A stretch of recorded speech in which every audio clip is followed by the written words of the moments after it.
नमस्कार दोस्तों, मैं सुनील प्रताप आप सभी दर्शकों का हार्दिक स्वागत करता हूं। कुछ तकनीकी कमी के चलते क्लास थोड़ा सा लेट आ रहे हैं, यानी वीडियो थोड़ा सा लेट हो जा रहे हैं। उन कमियों को टीम के माध्यम से कोशिश की जा रही है और पुनः आपको टाइम पर और सही समय पर मिलते रहेंगे जो भी क्लास रहेंगे। एक पार्ट आपने देखा था, जो पार्ट था हिंदी के समाज से, उसका कुछ पोर्शन छूटा हुआ था। जो छूटा पोर्शन था सेकंड पार्ट के रूप में आज मैं इसको डिस्कस करूंगा और आज ही ये जो सेकंड पार्ट है पूरा कंप्लीट हो जाएगा। तो अगर दोनों मिला के आप देखेंगे तो ये पूरा दोनों पार्ट में ही समास आपका कंप्लीट रहेगा। तो मैंने पहले पूरा कंप्लीट करने के बाद में समास में आपको बताना था समास के भेद, समास के भेद बताने थे। समास को हमने बता दिया था कि उसमें जो कारक हैं कर्ता ने कर्म को लिए सबका लोप होता है, यानी उसमें कोई भी कारक लुप्त होगा, कोई भी कारक लुप्त होगा। जो तत्पुरुष समास देखे थे आप, और तत्पुरुष समास में भेद कर दिए गए। भेद कर दिए मतलब इसमें स्पेशलाइजेशन हो गया। स्पेशलाइजेशन मतलब ये हुआ किसी में को का लोप, किसी में का लोप, की का लोप, किसी में लिए का और से। इस प्रकार से आपको समझना भी आसान रहेगा कि किस समास में कौन सा कारक चिन्ह लोप है। तो तत्पुरुष समास के बाद में आज हमें देखना है इसके भेद कौन कौन से हैं, और इसमें दिया हुआ है तत्पुरुष समास के भेद। तत्पुरुष समास के भेद में पहला है कर्म तत्पुरुष, पहला है कर्म तत्पुरुष। कर्म तत्पुरुष में लिखा हुआ है इसमें कर्म कारक की विभक्ति को का लोप हो जाता है। स्पष्ट है कि कर्म तत्पुरुष याद रखिए, ये कर्म तत्पुरुष याद रखिए और को याद रखिए, सिर्फ इतना याद रखना है। दो ही चीज याद रखना है, यानी भेद में फर्स्ट नंबर पर कर्म तत्पुरुष के जो डिफिनेशन है इसमें को का लोप सिर्फ याद रखना है, बस इसी से छांट लेंगे। जैसे इसके एग्जाम्पल देखें तो लिखा है गगन चुंबी, तो जो लिखा है गगन चुंबी, यहां पे लिखा हुआ है गगन चुंबी, ये आप देख पा रहे होंगे गगन चुंबी लिखा है। तो पहले आपको देखना है कि को का लोप होता है, तो इसमें को का लोप होता है। तो इसका अगर देखें तो होता है गगन को चूमने वाली, तो गगन को चूमने वाली आपने देख लिया कि इसमें को का लोप होता है। यश प्राप्त, अब आप समझ ही गए होंगे कि यश को प्राप्त करने वाला। इसी तरह से ये नीचे लिखा हुआ है चिड़ी मार, क्या लिखा हुआ है? चिड़ी मार। चिड़ी मार में भी को का ही लोप है, इसमें भी को का लोप हो जाता है, चिड़ी को मारने वाला। अब कुछ और देख लेते हैं। ग्रामगत, ग्रामगत, तो इसमें भी को का लोप है, इसमें भी को का लोप है। ग्राम को जाने वाला, ग्राम को जाने वाला, ग्रामगत। रथ चालक, क्या है? रथ चालक, तो रथ को चलाने वाला, रथ को चलाने वाला, इसमें भी को का लोप है। इसी तरह लास्ट में देखेंगे, और बड़ा फेमस है और बड़ा परेशान रहते हैं, बड़ा सशक्त इसको लेकर चिंतित रहते हैं जब यात्रा करते हैं। लिखा है जेब कतरा, तो जेब कतरा, जेब को कतरने वाला, तो इसमें भी आपने देख लिया कि को का लोप हो जाता है। तो सिर्फ और सिर्फ अगर भेद देखना है तो भेदों में पहला देखना है तो सिर्फ याद रखिएगा कर्म तत्पुरुष और को, बस कर्म तत्पुरुष को, बस दो ही चीज याद रखना। दो चीज याद रखेंगे बाद में जान जाएंगे। गगन को चूमने वाली, यश को प्राप्त करने वाले, चिड़ी को मारने वाला, गांव को जाने वाला, और रथ चालक रथ को चलाने वाला, जेब कतरा जेब को कतरने वाला। इस प्रकार से आप दो बार देख लीजिए, हो गया। अच्छा, इसका दूसरा देखिएगा, इसमें लिखा हुआ है कारण करण तत्पुरुष, करण तत्पुरुष, तो इसमें करण कारक की विभक्ति से के द्वारा, से के द्वारा का लोप हो जाता है, के द्वारा का लोप हो जाता है। तो के द्वारा का लोप हो जाता है, तो अब देखिए क्या होता है इसमें। तो करण तत्पुरुष याद रखना है और के द्वारा याद रखना, बस दो ही चीज याद रखिए। क्रमवार थोड़ा समझिएगा, फिर कठिन से कठिन कुछ बचेगा नहीं। इसमें भेद में थोड़ी सी प्रॉब्लम होती थी सिर्फ, क्योंकि इसके कई भेद हैं। इसमें कहाँ पे का है, के लिए, से क्या है, ये थोड़ा सा समझना पड़ता था। लेकिन अगर क्रमबद्ध तरीके से थोड़ा समझने की कोशिश करते हैं तो इसमें वो भी समस्या अब नहीं रहेगी। तो करण तत्पुरुष में के द्वारा, से के द्वारा का लोप हो जाता है। अब देखिएगा पहला एग्जाम्पल हमने लिखा है करुणापूर्ण, करुणापूर्ण, करुणा से पूर्ण। अब देखिएगा भयाकुल, ये लिखा भयाकुल, भय से आकुल, भय से आकुल। लिखा है रेखांकित, लिखा है रेखांकित, तो रेखा से अंकित, रेखा से अंकित। उसके बाद में शोकग्रस्त, तो शोकग्रस्त, इसमें शोक से ग्रस्त, शोक से ग्रस्त। तो यहां पर आपने देखा कि जो से है ये स्पष्ट हो रहा है कि से आ रहा है। इसमें करुणापूर्ण हो चाहे यथाकुल हो, यथाकुल उसके बाद में भयाकुल के बाद में देखा रेखांकित हो, शोकग्रस्त हो, इसमें सब में से आ रहा है, बस इतना ध्यान रखना। उसके बाद देखिएगा दूसरा और एग्जाम्पल लिखा हुआ है मदांध, तो मदांध का मद से अंधा, मद से अंधा। अब देखिएगा मनचाहा, मनचाहा, मन से चाहा, मन से चाहा। इसी तरह नीचे लिखा है पद दलित, पद दलित, पद से दलित। अब देखिए सूर रचित, सूर रचित, तो सूर द्वारा रचित होता है, सूर द्वारा रचित, सूर द्वारा रचित। तो यहां पर के द्वारा यानी सूर के द्वारा रचित, तो यहां पर द्वारा का भी प्रयोग आपने देख लिया। तो इस प्रकार से केवल से, के द्वारा और करण तत्पुरुष, सिर्फ और सिर्फ इतना देख लीजिए और हल्के सही से नोट्स बना लीजिए, बस कोई जरूरत नहीं। तीसरा देखिए, इसका जो तीसरा है, ये तीसरा है संप्रदान तत्पुरुष। इसका जो भाग है तत्पुरुष का एक, ये है तीसरा संप्रदान। तो संप्रदान तत्पुरुष में लिखा हुआ है, इसमें संप्रदान कारक विभक्ति के लिए लुप्त हो जाता है, जाती है, सॉरी, के लिए लुप्त हो जाती है। अब देखिएगा यहाँ पे, तो यहाँ पर आपने देखा संप्रदान तत्पुरुष और यहाँ पर आपने देखा के लिए लुप्त हो जाती है। अब देखिए एग्जाम्पल को देखेंगे तो समझ में आएगा। सिर्फ और सिर्फ आपको याद रखना है संप्रदान तत्पुरुष और उसके बाद याद रखना है कि इसमें के लिए लुप्त हो जाता है। जैसे पहला एग्जाम्पल हमने लिखा प्रयोगशाला, क्या लिखा, प्रयोगशाला।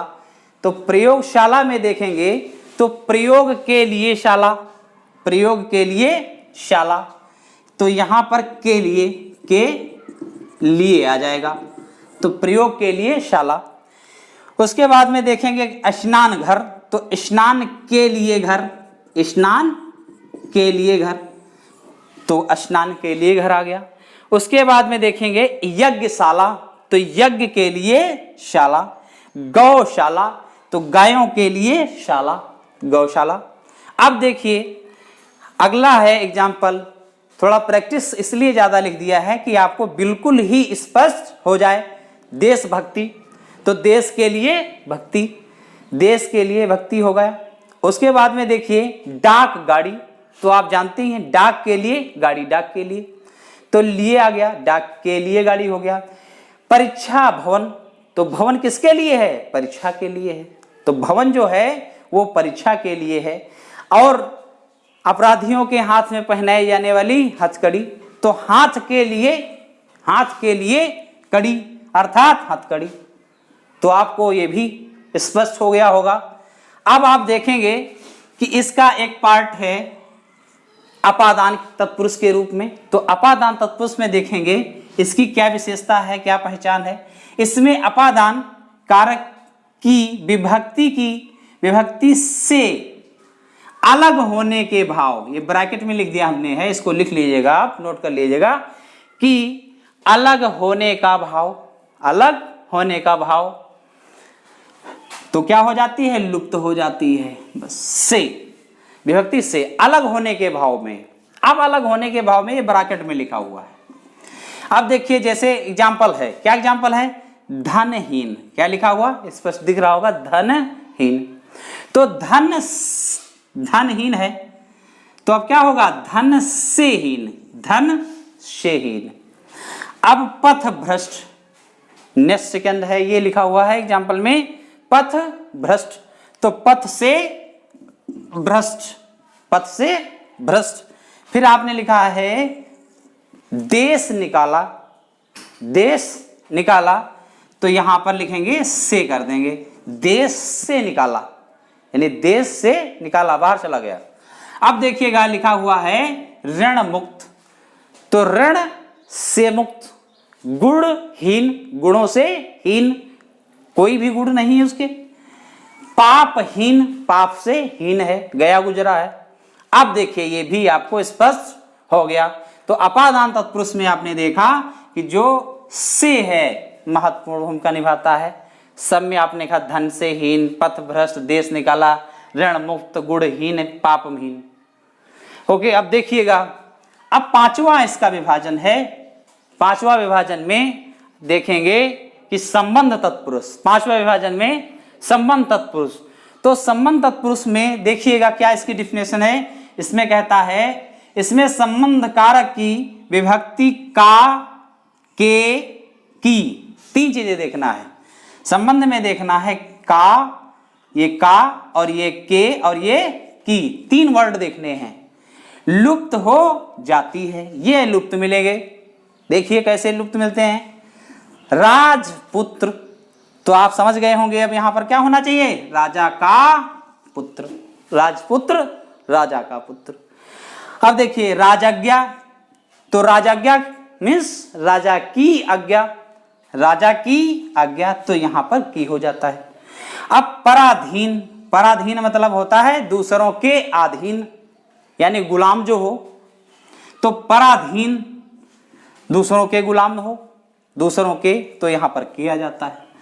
राजकुमार, तो राजा का कुमार, अब यहां पर अब ये भी स्पष्ट हो गया होगा।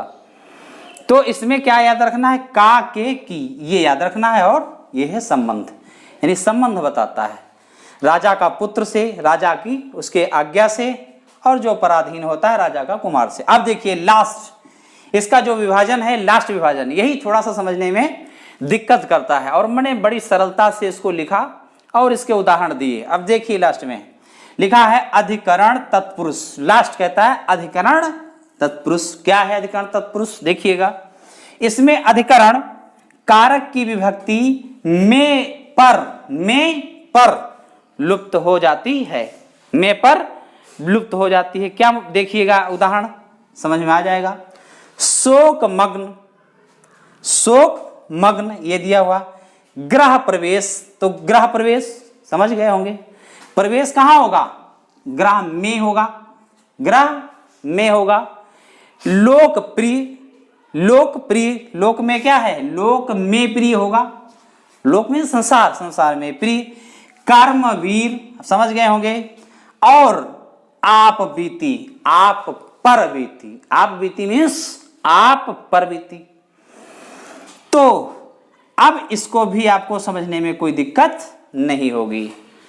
ये था अधिकरण तत्पुरुष, लास्ट तत्पुरुष, और ये जो आपने देखा तत्पुरुष, इसके सारे भेद यहां पर समाप्त होते हैं। अब हम इसके बाद जो आता है समास, उसको ले आएंगे तीसरा। तो मैं बात कर रहा था तीसरा, तो तीसरा है कर्मधारय समास, तीसरा है कर्मधारय समास। अब देखिए इसमें इसकी डिफिनेशन देखिएगा, कहता है जिस समस्त पद का उत्तर पद प्रधान हो तथा पूर्व पद, उत्तर मीन्स बाद का, पूर्व मीन्स पहले का, वह उत्तर पद में उपमान उपमेय अथवा विशेषण विशेष से संबंध हो, विशेषण विशेष से संबंध हो, कर्मधारय समास कहलाता है। अब देखो विशेषण कैसे विशेष होता है, अब एग्जाम्पल से आप समझ सकते हैं बेहतरीन तरीके से। चरण, और चरण से पहले क्या लगा दिया गया, कमल से पहले चरण, चरण को बताया गया है किसके समान, कमल के समान। तो विशेषण ये चरण है, और विशेषण विशेष। तो चरणों की विशेषता किस प्रकार से बताई गई?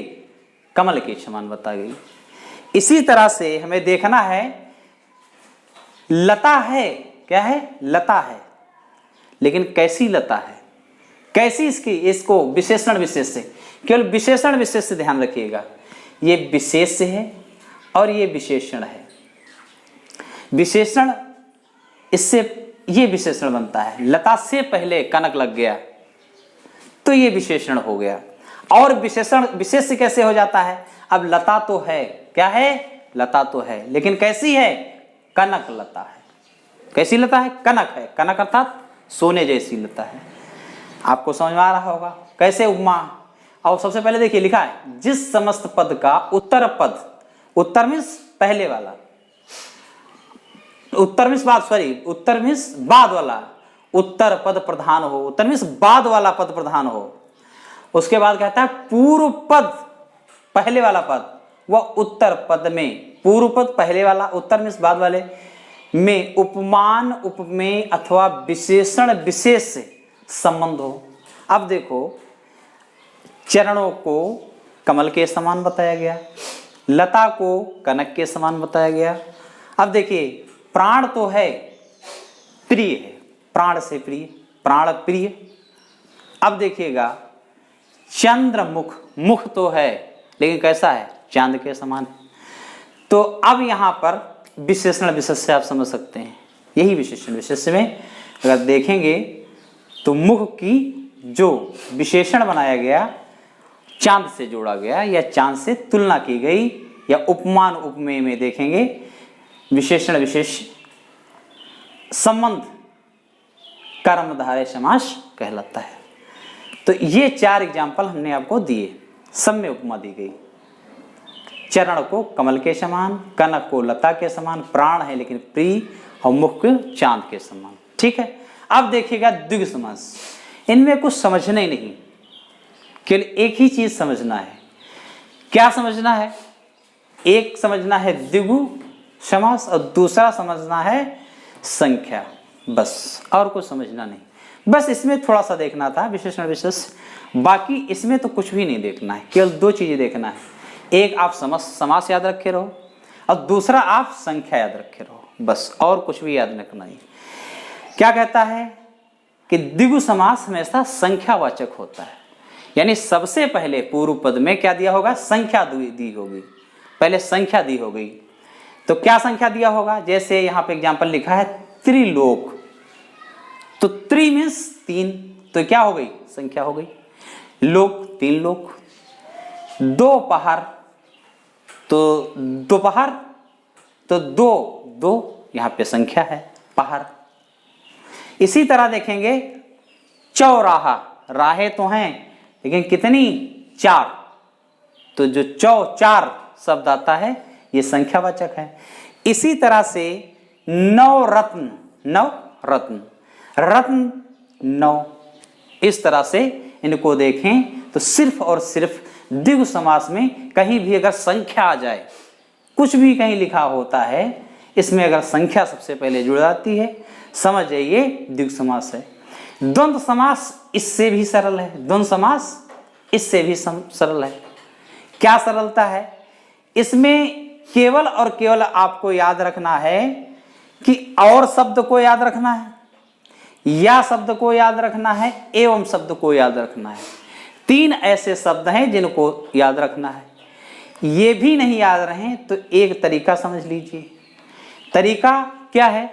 समास द्वंद्व है, तो द्वंद्व मीन्स होता है लड़ाई झगड़ा। क्या होता है? लड़ाई झगड़ा।